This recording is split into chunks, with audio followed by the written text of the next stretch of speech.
यहाँ पर अभी तक आपने देखा कि आप किस तरह से रेडियल यानी कि रेडियल ग्रेडियंट के थ्रू किस तरह से देख पाएंगे। यानी कि आपका रेडियल कुछ इस तरह से, जहाँ पर वाइट बैकग्राउंड है वहाँ पर आपकी इमेज शो हो रही है, जहाँ पर जैसे जैसे ब्लैक की तरफ चला जाता है वैसे वैसे आपकी इमेज भी हाइड होनी शुरू हो जाती है, उसकी ओपेसिटी कम होनी शुरू हो जाती है। अगर आप इस ऑप्शन पर इस प्रॉपर्टी को रिवर्स करना चाहते हैं, यानी कि इस ग्रेडियंट को रिवर्स करना चाहते हैं, वाइट की जगह ब्लैक हो और ब्लैक की जगह वाइट हो, तो इसके लिए आपको क्या करना होगा, आपको प्रॉपर्टीज़ पैनल पर जाना होगा एंड देन इन्वर्ट के इस ऑप्शन पर क्लिक करेंगे तो आपका जो ग्रेडियंट है वो कुछ इस तरह से दिखेगा। मैं कीबोर्ड पर आल्ट प्रेस करके लेफ्ट क्लिक करता हूँ तो आपको ये कुछ इस तरह से दिख पाएगा। इसे विजुअली और भी अच्छे से समझने के लिए आप इस ऑप्शन पर प्रॉपर्टीज़ पर इन्वर्ट क्लिक करें एंड देन आप ग्रेडियंट को कुछ इस तरह से देख पाएंगे। जिस जिस एरिया पर वाइट कलर है वो एरिया जो इस इमेज का है वो विजिबल होगा आपको, और जिस जिस एरिया पर ब्लैक कलर है वो एरिया आपको डिसेबल होगा, वो आपको नहीं दिखेगा, कुछ इस तरह से। इस इमेज को हम दूसरे एग्जांपल के द्वारा समझते हैं। मैं इन दो फोटोज़ को दोबारा से इसे रिमूव करता हूँ और अदर 2 फोटोज़ को मिक्सअप करने की ट्राई करता हूँ। मैं इसके लिए इस फोटो को सबसे पहले मैं इसे इम्बिट करता हूँ फोटोशॉप के अंदर, इसके साइज़ को बढ़ा देता हूँ, इसकी पोजीशनिंग और स्केलिंग सिलेक्शन के बाद मैं इसे टिक करता हूँ। इसी तरह से मैं दूसरी इमेज को भी इसके अंदर ड्रैग करता हूँ। कैश इन हैंड वाली मेरे पास पिक्चर है, मैं इसे फोटोशॉप में इंपोर्ट करूँगा और ब्लेंडिंग के इस ऑप्शन को, इस प्रॉपर्टी को हम और भी डीपली समझेंगे। तो यहाँ पर 2 इमेज मेरे पास इंपोर्ट हो चुकी हैं और इंपोर्ट करने के बाद अब मैं चाहता हूँ कि मेरे पास ये जो लेडी इन द ऑफिस यानी कि ये पिक्चर है, इसके राइट साइड में मैं कैश को दिखाना चाहता हूँ, मेरे पास ये लाइन नहीं चाहिए। इसके लिए आप क्या कर सकते हैं, या तो आप ब्रश टूल सेलेक्ट करने के बाद यहाँ पर ब्रश टूल सेलेक्ट करें, लेयर मास्किंग में कैश इन हैंड पर सिलेक्ट करता हूँ, इसको मैं मास्किंग करता हूँ। अगर इस ऑप्शन पर क्लिक करता हूँ, बटन पर क्लिक करता हूँ, मैं इसे मास्क कर देता हूँ।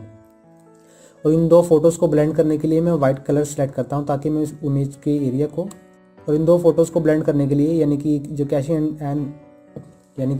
इन हैंड वाली लेयर है, मुझे इसे इस लेयर के थ्रू ब्लेंड करना है, इसके लिए मुझे क्या करना हो, यहाँ पर मैं लेयर मास्किंग सेलेक्ट करता हूँ, रिवील ऑल के ऑप्शन पर मैंने बाय शॉर्टकट इसे फिल किया। ऐसा करने के बाद ब्रश टूल सिलेक्शन के बाद मैं इसमें ब्लैक कलर सेलेक्ट करता हूँ। ब्लैक कलर इसलिए ताकि मैं इस एरिया को हाइड कर पाऊँ। हाइड करने के लिए मैं इस ब्रश को कुछ इस तरह से फैलाऊंगा तो आप कुछ इस तरह से एक इमेज को ब्लेंड कर सकते हैं। अभी के लिए मैं इसकी हार्डनेस को भी बढ़ा देता हूँ ब्रश की, ताकि मैं इस लाइन को बिल्कुल भी ना देख पाऊँ, और जो ओपेसिटी रहेगी वो भी 100% रहेगी। अब हम इसकी ओपेसिटी को भी कम कर देते हैं एंड हार्डनेस को भी, तो ये इमेज आप कुछ इस तरह से ब्लेंड कर पाएंगे। लेफ़्ट से राइट की तरफ इमेज ब्लेंडिंग का जो प्रोसेस है वो कुछ इस तरह से आपका थोड़ा टिपिकल भी रह सकता है, क्योंकि इसमें आपको काफ़ी सारे ऑप्शंस को, काफ़ी सारे चैलेंजेस को फेस करना पड़ सकता है।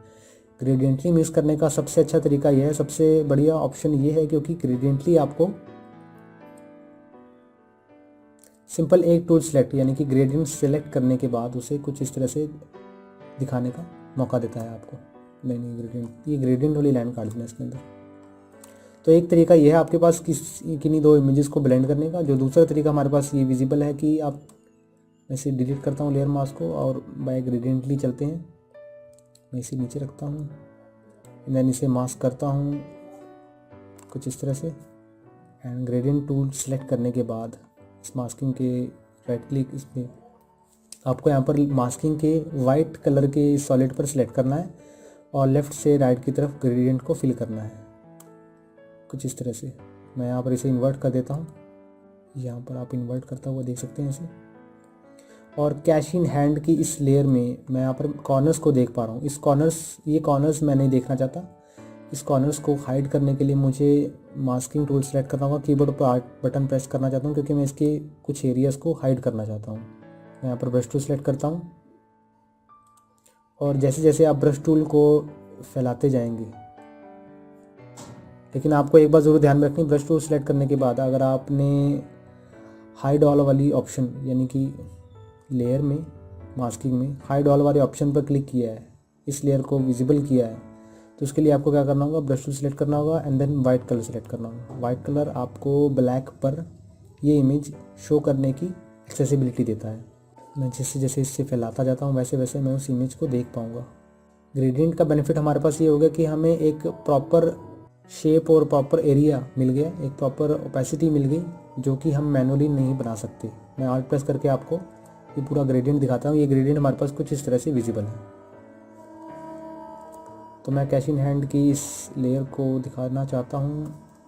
इसके लिए मुझे इस लेयर को सेलेक्ट करना ज़रूरी है। मैंने वहाँ पर प्रीवियस लेयर सेलेक्ट की थी। आप चाहें तो उसकी ओपेसिटी को भी बढ़ा सकते हैं, हार्डनेस को भी, ताकि आप ये काम जल्द से जल्द कंप्लीट कर पाएँ।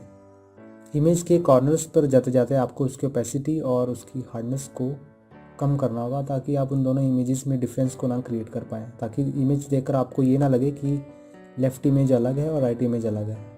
तो यहाँ पर ग्रेडियंट टूल को सिलेक्ट करने का बेनिफिट हमारे पास ये रहा कि हमारे पास, मैं यहाँ पर Alt प्रेस करके दिखाता हूँ, हमारे पास एक फ्लो हमारे पास विजिबल हो गया है कि वाइट से ब्लैक की तरफ हम किस तरह से प्रॉपरली फ्लो में काम कर सकते हैं, यानी कि प्रॉपरली फ्लो दे सकते हैं। तो आप इस तरह से लेयर बेसिक्स में, 2 एग्जांपल्स में, तो आप इस तरह से इमेजेस को ब्लेंड कर सकते हैं ग्रेडियंट टूल के थ्रू। अगर आप इसे इन्वर्ट करना चाहते हैं, यानी कि जो कि आपने अगर आप इसे इन्वर्ट करना चाहते हैं तो आपको प्रॉपर्टीज़ पर जाकर इन्वर्ट ऑप्शन पर क्लिक करना होगा। तो आप ब्लेंड को ऑपोजिट कर पाएंगे, यानी कि जो ब्लेंड आपने, जहाँ पर आपका वाइट कलर था वहाँ पर ब्लैक हो जाएगा, जहाँ ब्लैक था वहाँ वाइट हो जाएगा, और जो वाइट एरिया वो इमेज को शो करता है, ब्लैक एरिया इमेज को रिमूव करता है। मैं इसे इन्वर्ट पर क्लिक करता हूँ एंड देन इमेजेस को ब्लेंड के टेक्निक को यहाँ पर देख पाएंगे।